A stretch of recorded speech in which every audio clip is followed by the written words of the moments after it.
Welcome back to you all. आज हम बात करेंगे rule number 1 of narration.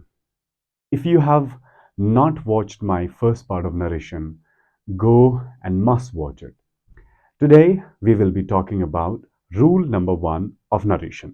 Let us discuss it. Rule number 1 of narration को समझने से पहले हमें दो बातें समझनी है। एक, इफ आई राइट आई से quote, I write a book. Full stop, then inverted commas close.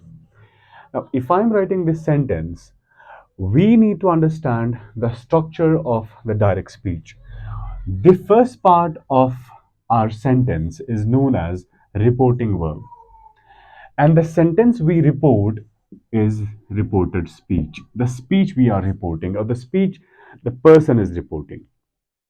So, my dear students, I've already discussed this thing with you. The first part of narration, the first part of direct speech is known as reporting verb, the another is reported speech. अब reporting verb क्या होता है? एक ऐसा verb, एक ऐसा word जो कि हमें हेल्प करता है उस सेंटेंस को रिपोर्ट करने में, या वो वर्ड जिससे हमें रिपोर्टेड स्पीच को हेल्प मेंशन करने में हेल्प मिलती है, वो वर्ब ही होता है जो कि जिसको हम रिपोर्टिंग वर्ब कहते हैं. This helps us to report the sentence, and now this sentence is the actual line of the speaker, right? ये वो लाइन है जो किसी स्पीकर ने बोली हुई है. So I have not mixed, added or subtracted anything. This is the exact line of the speaker. अब रिपोर्टिंग वर्ब हम एक ऐसा वर्ब लाएंगे जिससे हम एक लाइन को, किसी वर्ड को, किसी सेंटेंस को रिपोर्ट करेंगे, और जिस सेंटेंस को रिपोर्ट करते हैं उसको हम बोलते हैं रिपोर्टेड स्पीच. अब ऐसा भी हो सकता है कि आपको कभी रिपोर्टिंग वर्ब आएगा और बाद में रिपोर्टेड स्पीच आएगा, लेकिन sometimes what you see, reported speech पहले आएगा, रिपोर्टिंग वर्ब बाद में आएगा. ऐसा भी होता है. Okay, now according to rule number 1, what does it say? It says if the reporting verb is in present or future. Look at this. If the reporting verb is in present or future. So this is present. Okay. Then what will happen? There will be no change in reported speech. इस वाले portion में कोई change नहीं आएगी. Okay, जब reporting verb present में है, हमें यहां से किसी वर्ब फॉर्म को चेंज नहीं करना है. But except pronouns, I have written it here, if you could see. मुझे टेंसेस में कोई चेंज नहीं लानी रिपोर्टेड स्पीच में, अगर मुझे रिपोर्टिंग वर्ब क्या होगा बच्चा? प्रेजेंट में या फ्यूचर में. If I write I will say, then quote. In this condition as well as in this condition, we do not make changes in reported speech. कोई चेंज नहीं लानी है, बट एक्सेप्ट प्रोनाउंस. प्रोनाउंस को change करना है आपको, because speaker में be different. आपको स्पीकर चेंज हो जाएगा तो आपके सारे प्रोनाउंस चेंज भी हो सकता है. तो हमें करना क्या है?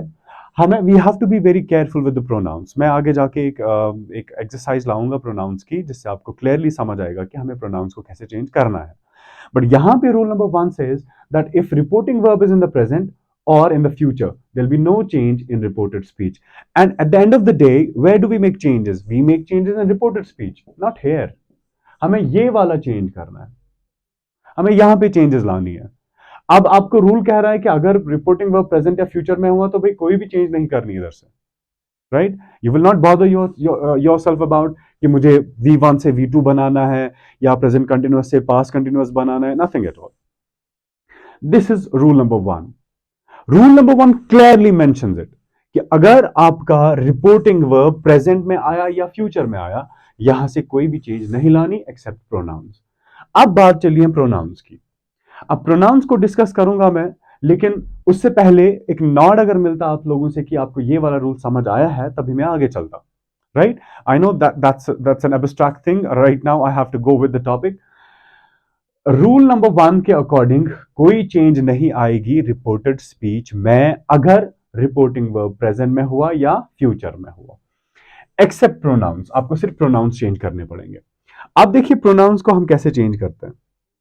अभी we know there are three person in people, sorry in in English. हम इसको क्या कहते हैं? First person,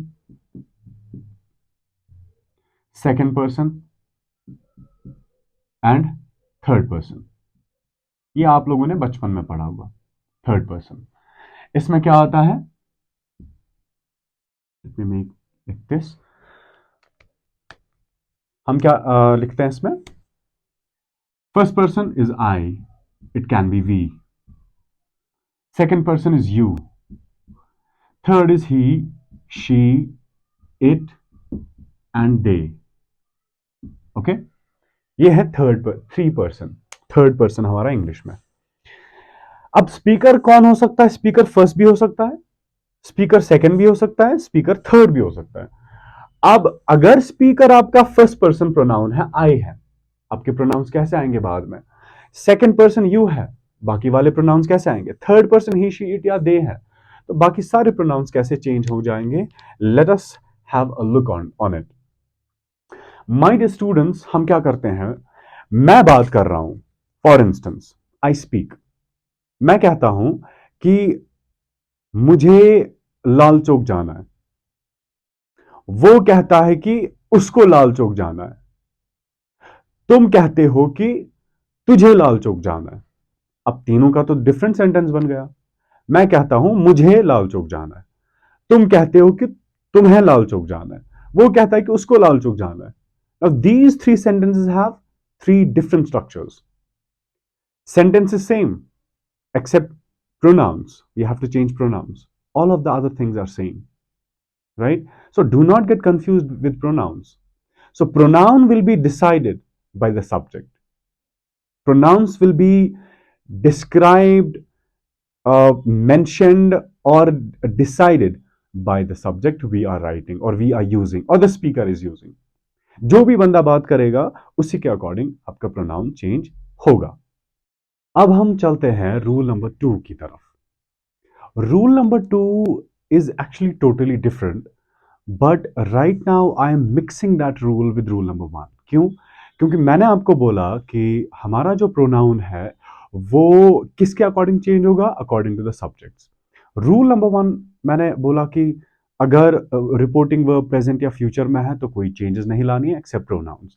now there is a question mark on these pronouns. How do we change pronouns, right? This is very important to understand who the speaker is, right?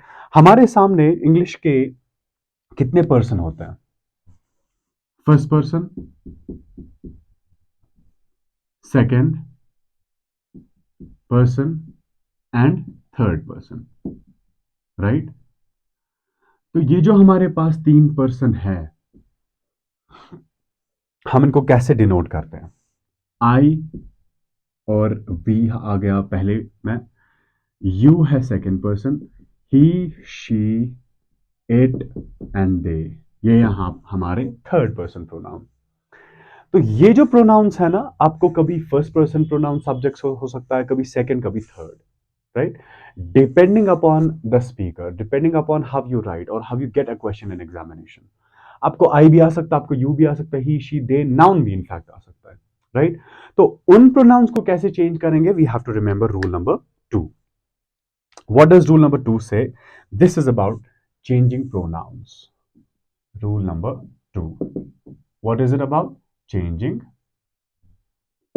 pronouns. Okay? Changing pronouns. Let's have a look on examples. The first example, how do we change pronouns, is very important to understand. Number 1, I say coat. I'm sorry, wait a second. I say my teachers help me. Full stop, then inverted commas close. Remember I have told you, पहले आपको sentence full करना है, आपको sentence पे full stop डालना है, उसके बाद आप इन्वर्टेड कॉमास को क्लोज करेंगे। नाउ अभी ये तो हमने किया, this is now direct speech. And we have discussed how this can be called direct speech, right? If you have not watched the first part, go and watch it. अब हम इसको कैसे indirect बनेंगे? I say that my teachers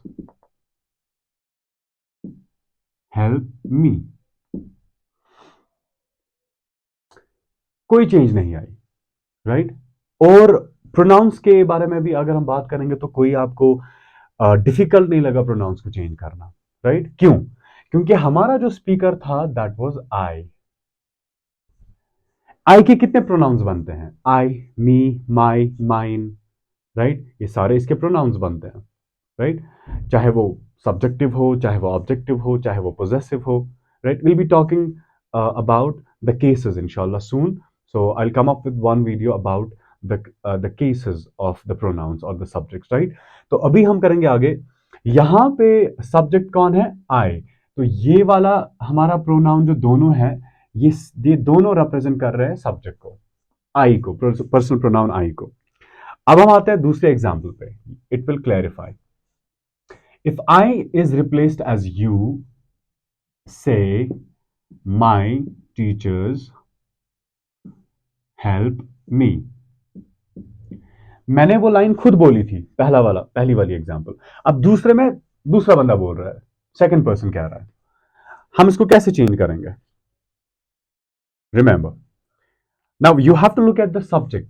who is the subject? It is you, second person. You say that your teachers help you. Do you understand what happened? क्या हुआ? You यहां पे speaker है, my और me, they will fall back to the speaker. Both of the pronouns, they will come back to who the speaker is, right? They will change their form, they will change the structure into according to their speaker, right? Let's have another example. Third one, he says my teachers help me. See, how do we change this? He says that. Now these two pronouns will change according to the speaker. His teachers help him. Look at what happened. Dono pronouns, they fell back to who the speaker is. I hope this is clarifying the confusion, right? Another example. What if it is they say, my teachers help me? Why do I not change the tenses? Because your reporting verb is in the present और future. Future में तो मैंने यहां पे नहीं लिखा, लेकिन we know कि अगर रिपोर्टिंग वर्ब प्रेजेंट या फ्यूचर में है, वहां से कोई भी चेंजेस नहीं लानी एक्सेप्ट प्रोनाउंस। ओके, अब देखिए, they say that their teachers help them. Their teachers help them. अब यहां पे माई और मी को फिर से देखिए, it changes into their and them. अबे देयर क्या है, देम क्या है? I'll be inshallah soon coming up with a short video about the cases. Okay, stay tuned. Maybe the last example for today. We say, quote, my teachers